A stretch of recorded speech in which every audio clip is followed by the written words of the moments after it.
Let's get ready to rumble!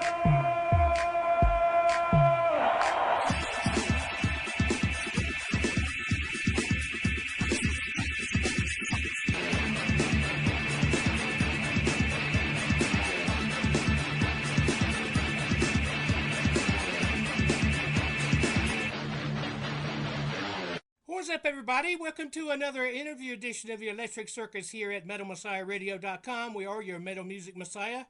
Tonight we got an interview with Dominik Rothe, one of the guitarists of German thrashers Taskforce Toxicator. A little bit about them. Back in 2018, they released a 5-track EP called Taskforce Toxicator, self-titled. And now they have a new second EP coming out called Reborn and Thrash. It was released January the 15th, 2021. Welcome, Dominik, to the Electric Circus radio show here at MetalMessiahRadio.com. How you doing, my friend? Hey, James. Yeah, I'm doing really good at the moment, and thanks for having me on the show. So, Dominik, please tell us about Taskforce Toxicator, the band. How did it all get started for you guys in Germany? So yeah, we started out in 2017 because the band I was playing in before Taskforce Toxicator broke up, and our drummer, back then Sasha, our other guitar player Lars, and we still wanted to make music together. So instead of just continuing the old band with new members, we decided to make a clean break and just start out under a new name with new songs and new other guys in the lineup. So we brought in Fabi as the vocalist and Oli on bass. Both are people I knew for a long time before they came into the band, and so I was very sure that it will work out well with them, and when we tried it out in the rehearsal room, it immediately worked. The chemistry between all 5 of us was really, really good, and we started writing some songs, and then after like 2 months, we had our first gigs in Germany as like a warm-up for a tour in Israel, which was organized by our good friends in Black Sachbach, who had played a few gigs in Germany before, and since then we have been in contact with them, and someday they just said, hey, why don't you come to Israel? And that was like the first really great thing we did with Taskforce Toxicator. We were there for 10 days with 5 gigs, and this experience really brought us together as a band. Like after those 10 days, we knew each other very well, and we knew how everybody was ticking. And so after that, we played as much gigs as possible and started working on our first EP, which you already mentioned. It came out in 2018. And after that, unfortunately, Sasha had to leave the band due to some changes in his personal life and also his job situation. And that was really became a big problem for the band because it took us 1 year to find another drummer in Lysander, who is now with us since April 2019. Yes.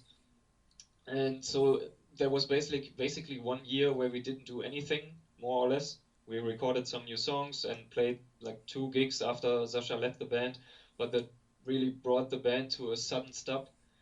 But yeah, in 2019, when Lysander joined the band, we rehearsed like we were crazy to bring the best show possible on stage, and back then we released a single also called Reborn and Thrash, which now became the title track of our new EP. And yeah, the EP is coming when this show is aired. The EP will be out for a few weeks, and we are really proud of those 5 songs on the EP, and they are just like the first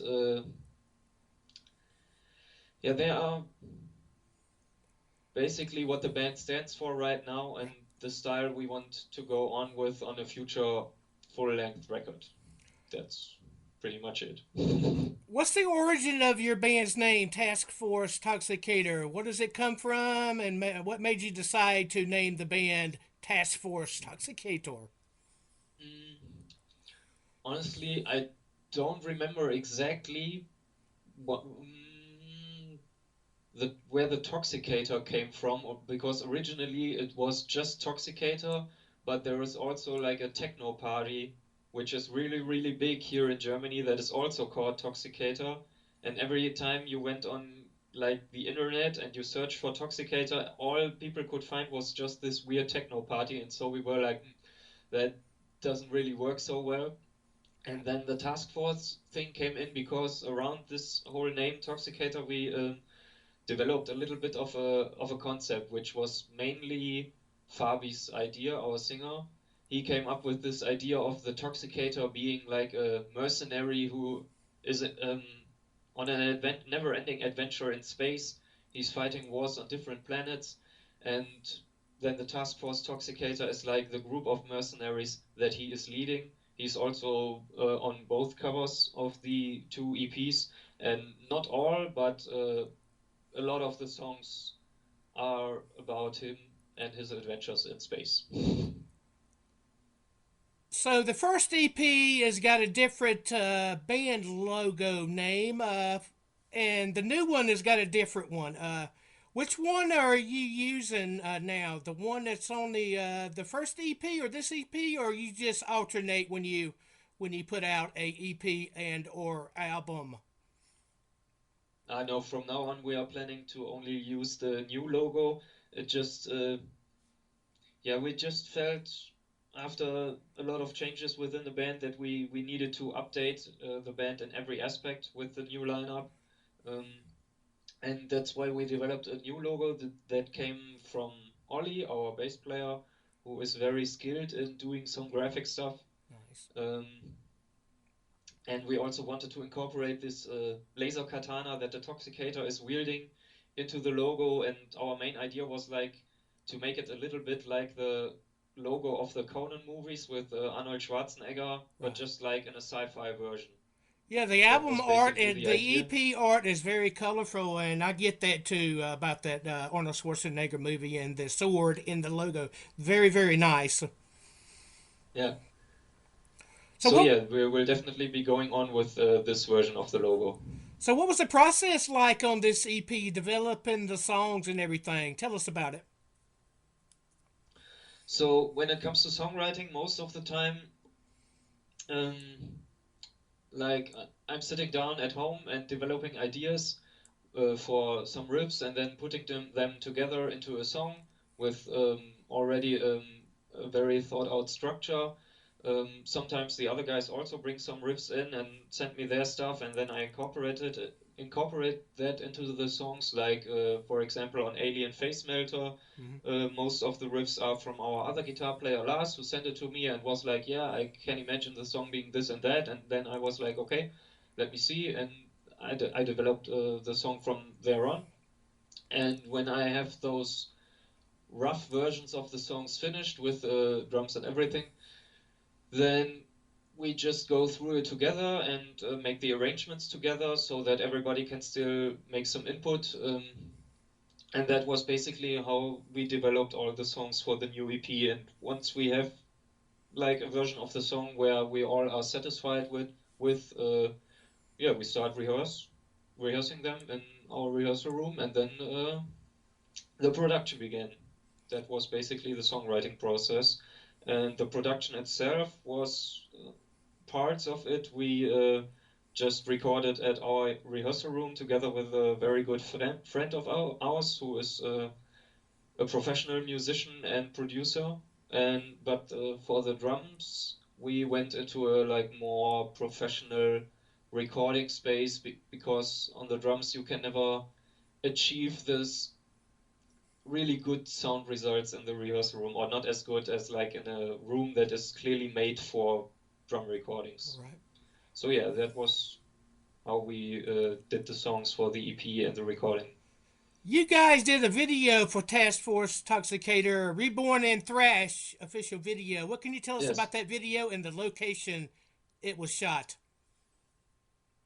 Yeah, that's funny. Also, the idea for the video was so all our videos are directed by our bass player Oli, who always comes up with some crazy ideas for the videos, and then we try our best do them justice.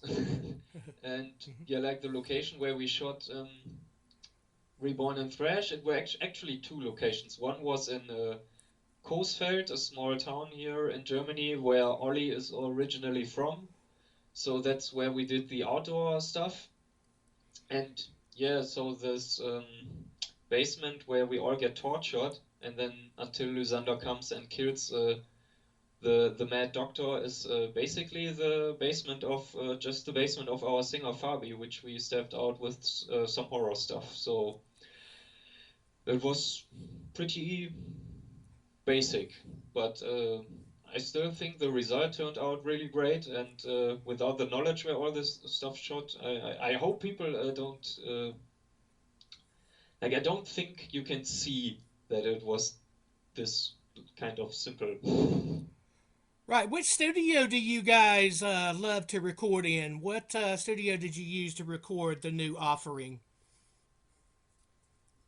Mm, So for the new EP, we did, like I said, most of the stuff in our rehearsal room, but we also called a guy called Patrick Putzker, who is a professional drummer and recording producer, and we did it at a room that he rents for recordings in Wuppertal. But when it comes to like a studio where we would like to record, then I would say Principal's Studios in Münster. That is our hometown, and it's a very big studio where a lot of really big and professional metal bands have already produced their records, and that would be a really cool experience, I think, to go there one day. But it's very, very expensive, so I think it will take some time until we get to the point where we can make this happen. Have you did any shopping for record labels, or has any record labels out there that might be out there that showed interest in you and everything? So far, no record label came to us, but we are definitely interested in sending them our stuff in the future. But for now, we are focusing on promoting the new EP, which we are all doing by ourselves. And after that, when we have some like press statements for the new EP to just validate that, yeah, we know what we're doing, basically, to some labels, then I think we're gonna reach out and be like, hey, this is our stuff, these are the reactions so far, would you be interested in doing something with us? But for the album that will be coming after the EP, we definitely want to release that through a label. Yes.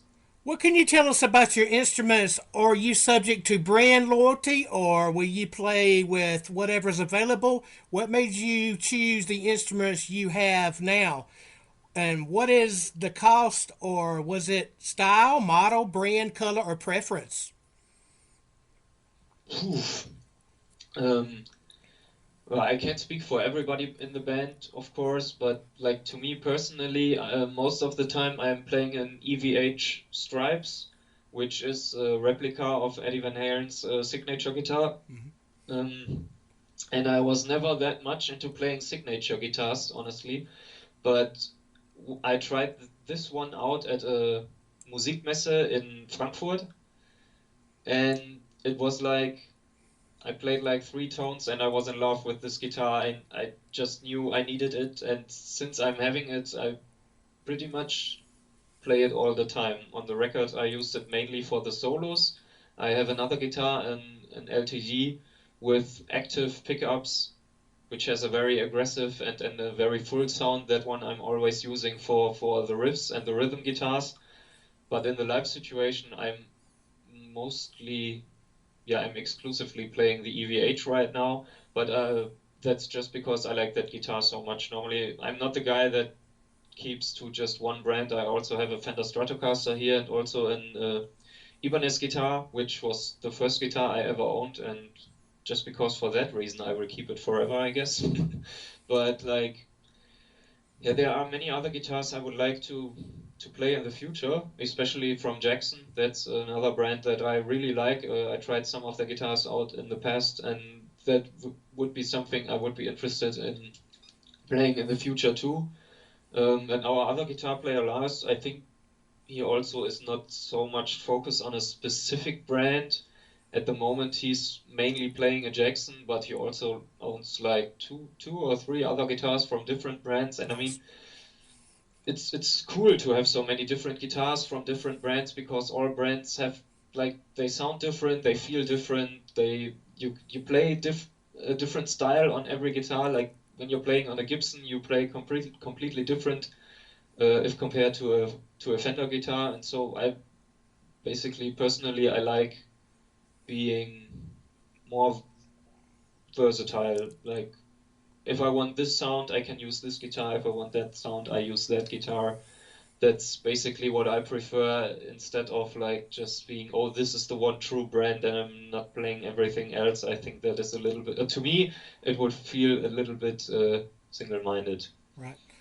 Okay, you guys had when it some. comes- You guys had some a gig lined up before the pandemic lockdown happened. The COVID-19 lockdown. Tell us about the event you guys was going to perform at, but you had to cancel. And do you have any other things planned for in the future after the pandemic lockdown ends? Any shows? Right. Now, actually, there were a lot of gigs we had to cancel due to the pandemic, and we were even in talks to do a little tour in the UK last year, which obviously we also had to cancel that. And now that the UK left the EU, it will be much more difficult for bands from the rest of Europe to tour there. So I don't even know if this will at all be possible for us in the future, which is a real shame. But yeah, like last year, the last gig we had to cancel would have been in October. It would have been a social distancing concert in Münster, our hometown, at a store, Rare Guitar, which is basically a guitar store, a music store. They had a social distancing show planned, and but unfortunately the situation in Münster got even worse than it was before in the weeks before the show, so they had to cancel that, despite all the hygiene rules they had there. But yeah, it's really sad, but to be honest, at the moment we don't have any shows planned, because there just is you can never feel safe with anything you plan, because the situation is just developing and changing so fast and so drastically all the time, that right now we don't have any specific things planned in regards to playing live, but we definitely want to play live again as soon as possible. And I think we will start planning gigs for like the end of the year or maybe the start of 2022, in hopes that gigs will be possible again back when it's. Yes, I hope you guys can get back out there and everything, and bring the new music to the fans out there on tour, hopefully soon. Yeah. Okay, let's play a new track from the newest offering, Reborn and Thrash. Track number 4, Alien Face Melter. What can you tell us about the song before we play it here? Well, Alien Face Melter is a song which is basically about what the title says. It's about aliens who get some humans into their grab and torture them for insane experiments, and in the end they melt their faces with a very mighty laser gun, which you can also see in the accompanying music video we did for the song. And it's a fast thrash song for which our other guitar player Lars delivered most of the riffs, and I think it's a real killer, and I hope you enjoy it. Hey everybody, this is Dominik Rothe, guitarist of German thrashers Taskforce Toxicator, and we are listening to J0KeR's Electric Circus on Metal Messiah Radio.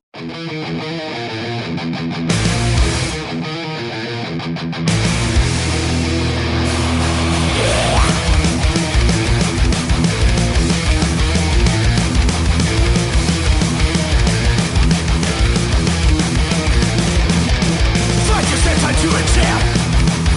Instruments around you haven't seen before, even just to move your eyes. You start to realize that there's no escape.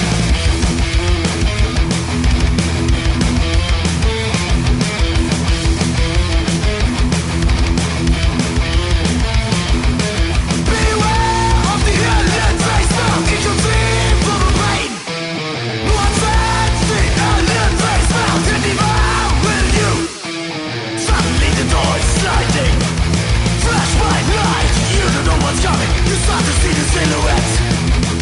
Immediately your heart race softens up. What the hell is going on? Now you realize the cable on your body. Creatures are coming closer. You gotta look the horror in the eye.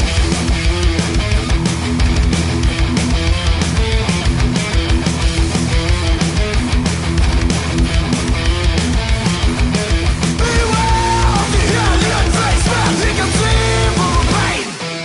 Nonsense, the alien face, now in the man will you.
Welcome back to Metal Messiah Radio, Jerk's Electric Circus. We're back with Dominik of German thrashers Taskforce Toxicator.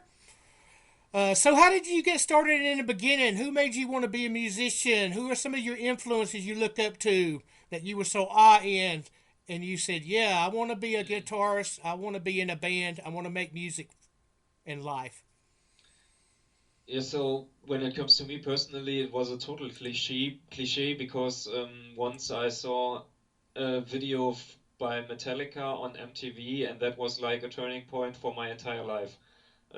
This raw and brutal sound just blew me away, and I immediately wished to be a guitar player too, because James Hetfield and Kirk Hammett just looked so damn freaking cool. And I just loved what they were playing. I mean, the record they had out back then was the St. Anger one. I know a lot of people give this album a lot of hate, but to me it was my introduction to real heavy metal music, and from there on I discovered the older Metallica stuff, and over the years, of course, I enjoyed them even more than the St. Anger one, especially Ride the Lightning. That is my absolute favorite record by Metallica, and one of my favorite records of all time. So for me personally, Metallica are the absolute starting point when it comes to making music myself. And I also know that for most of the other guys in our band, Metallica are definitely a huge influence too. But like for Fabi, for example, his roots go even more back. He's like, for him, Black Sabbath is like that turning point that changed everything, and that's basically his favorite band. But yeah, Metallica definitely, to me, is extremely personal, and I think for us as a band, definitely too. I think especially when Lars, who's doing most of the solos in our band, when he's playing, I think you can definitely hear, and I'm telling him this all the time, you can definitely hear some Kirk Hammett influences in the way he's playing his solos, which is really cool, I think. And yeah, like other bands that influence our sound are definitely all those great Bay Area thrash bands like Exodus, Death Angel, Testament, all that stuff is something we definitely enjoy. But we also like bands that lean a little bit into the hardcore direction, like Suicidal Tendencies, or even newer bands like Dr. Living Dead from Sweden, or something like that. That is also those mighty gang shouts that these kinds of bands have is something that we definitely include into our music too, and something we absolutely dig. And also some of those really classic heavy metal bands from the new wave of British heavy metal, I think sometimes you can hear their influence in our music too. Like, so personally, Iron Maiden are my favorite band in the whole world. And I think sometimes, like it is with Lars. With Lars, you can hear that he's definitely somewhat influenced by Kirk Hammett, and I think in my solos it's more like Adrian Smith and Dave Murray from Iron Maiden. That is some influence that really I think you can hear when I'm soloing. So yeah, that's basically a Bay Area thrash, some crossover thrash, and classic heavy metal. Those are our main influences, I would say. But of course, we also love all the German thrash bands like Destruction, Creator, Sodom, Tankard. But I don't know why really, but it never got through in our own sound that much. You said you guys did some shows in the past. Tell us about some of those events and what are some of the bands, who are some of the bands out there that we may know of you shared the stage with, and some of your fondest memories of touring and doing shows and gigs? So the best memory when it comes to touring definitely was the tour in Israel with Black Sabbath.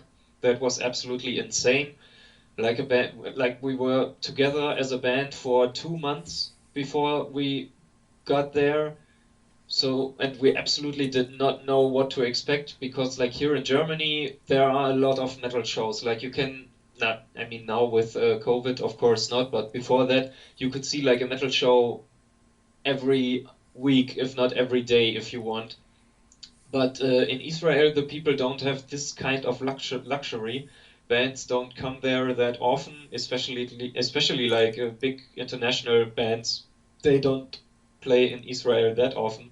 So they are really thankful when they get the chance to see a metal show, and it was totally insane. The best show we played there was in the middle of the tour in Tel Aviv. It was in a recording studio that also had a stage in the room, and the people there, I mean, they went crazy like we were Creator or something like that. It was unbelievable. There were mosh pits everywhere. They were banging their heads through the complete set, and it was just insane. I've never experienced something like that anywhere else, whether it was at shows that we played ourselves or shows where I was just as a visitor.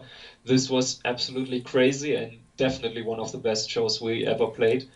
But also another highlight definitely was after this long break we had because the search for a new drummer.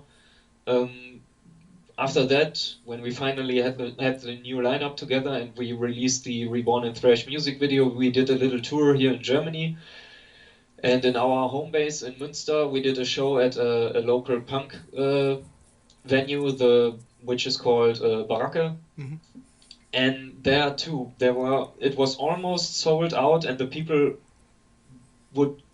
just went crazy the whole evening, and that was really cool, because we hadn't played for so long, and then to see that, yeah, some people obviously really missed us and missed rocking out with us and still knew our songs and like sang the lyrics, even though we never released the lyrics anywhere.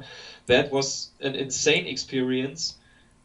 Because it really showed us that we as a band, that there are people out there that really, really enjoy what we do, and in the end, that's what you're doing it for. Of course, first of all, you're doing it because you like to do it, but in the end, just sitting at your own basement playing the songs for yourself, in the end, is not as satisfying as seeing other people going crazy to your own music.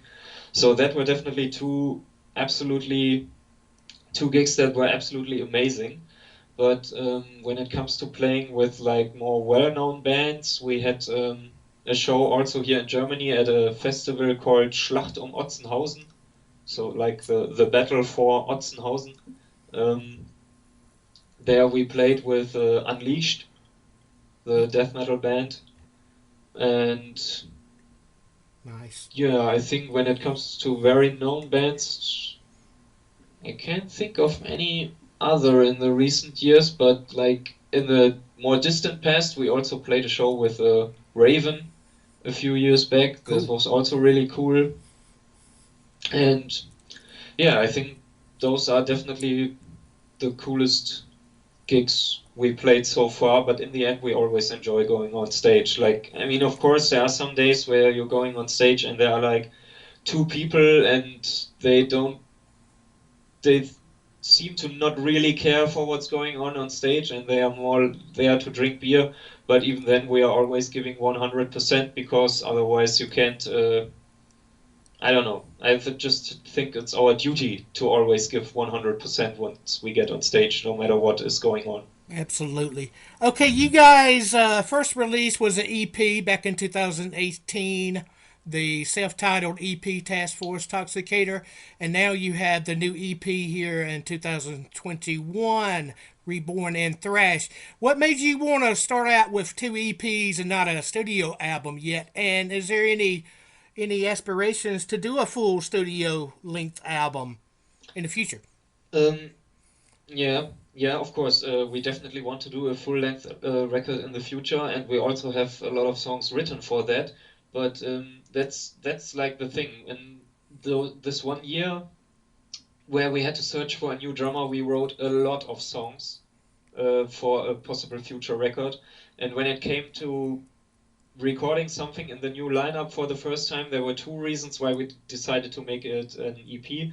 The first reason is we still had to find together as a band, like with someone new in the band. I mean, it was just the drummer position where we had a change, but with someone new in the band that always changes the dynamic, and we just had to see how we work in this new lineup when it comes to studio recording. So it was a learning process for all of us to see where everybody stands at the moment when it comes to recording, and it was a bit like a test for the new lineup and that's because we decided to do an EP first to see what already is really good and which parts of the recording process could be done better in the future to really make the best album possible afterwards. And another thing is because we already had written a lot of songs, those 5 songs that are on the EP right now, they are like, some of them are 2 years old already, and we just wanted to get them, and they have been in our live set for 2 years. Like Oppressor, for example, we already played that song back when Sasha was still in the band, and so we didn't want to make an album with so many songs that to us already felt like really old stuff. We want the album to be like completely new material that the people out there don't know yet, and just songs that are fresh and really really new. What So do you like that's about the new chemistry of the new members of the band, like the drummer and everything? What's the chemistry been like, and how is it different than the past with the former members? so the chemistry at the moment is I think it's really good.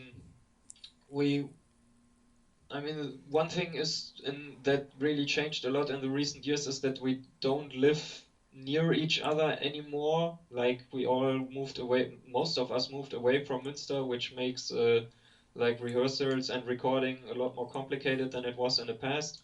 But the dynamic right now is really good. I think everyone likes where the band is going, and we are all very satisfied with the reactions we got with the new lineup, as at the live shows especially, but also the reactions that we got for the new EP so far were all almost all really positive. Of course, there will always be some people who don't like it, but that's something you just have to live with when you put your music out there.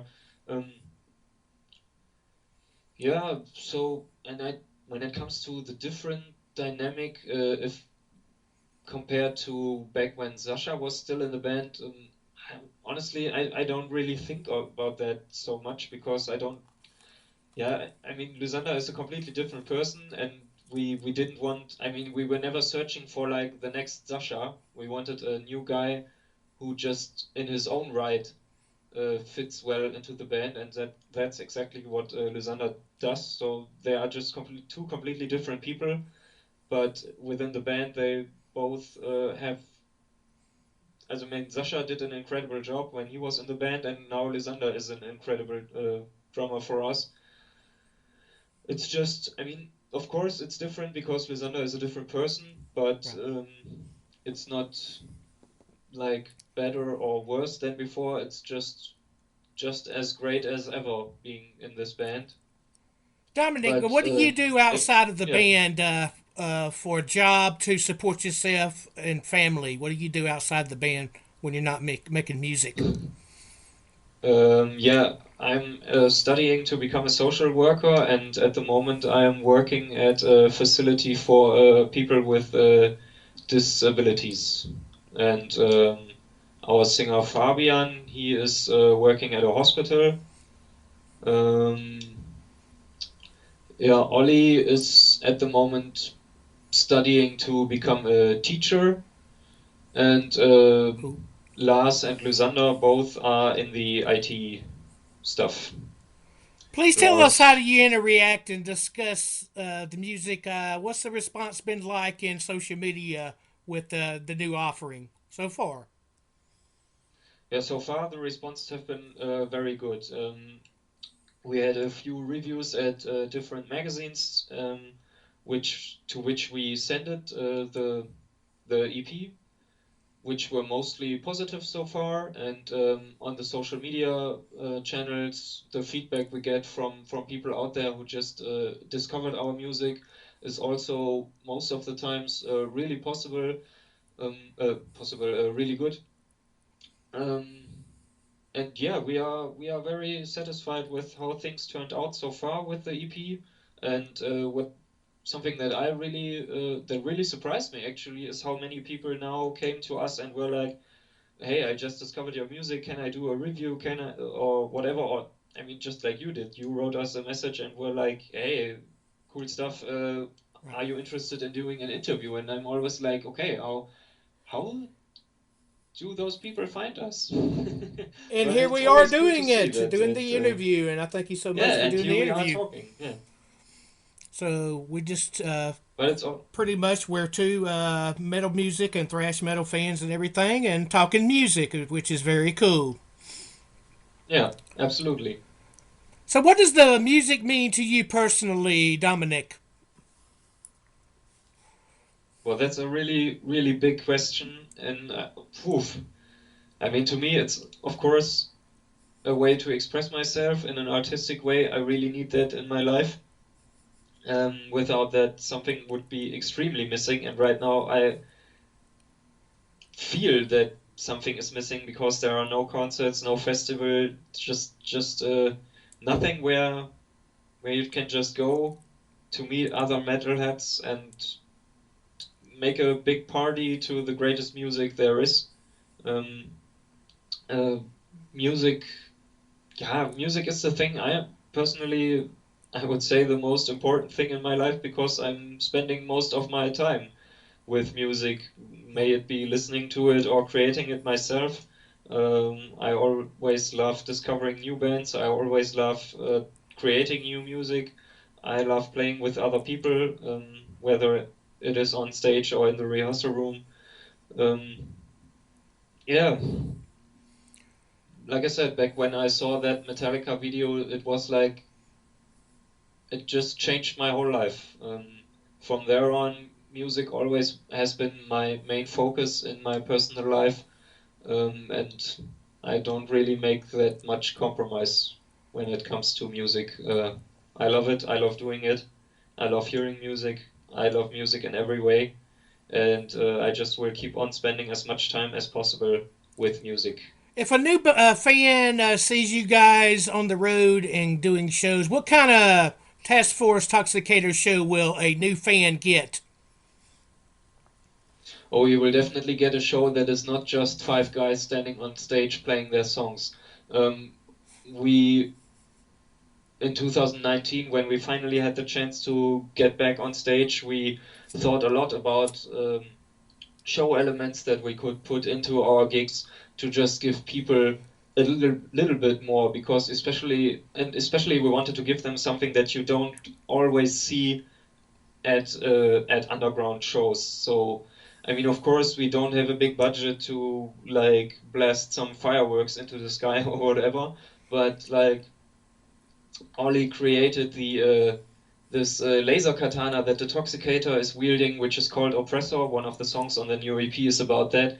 He created that for our live show, which and Fabi is always getting it from behind the stage for the song and wielding it on stage. And yeah, we also have like an alarm siren before the song Breaking the Walls from our new EP to get people pumped for this track. And yeah, that's definitely something that people can expect. Not just, like I said, not just 5 guys standing on stage playing their songs, but 5 guys who go batshit crazy and also have some crazy show elements incorporated into their gigs. And yeah, and they can expect Danger Zone by Kenny Loggins, because that's the intro song we always play before going on stage. Oh, wow. Very interesting. Please give us a plug on your websites where we can download and buy the digipack of the new offering, the EP.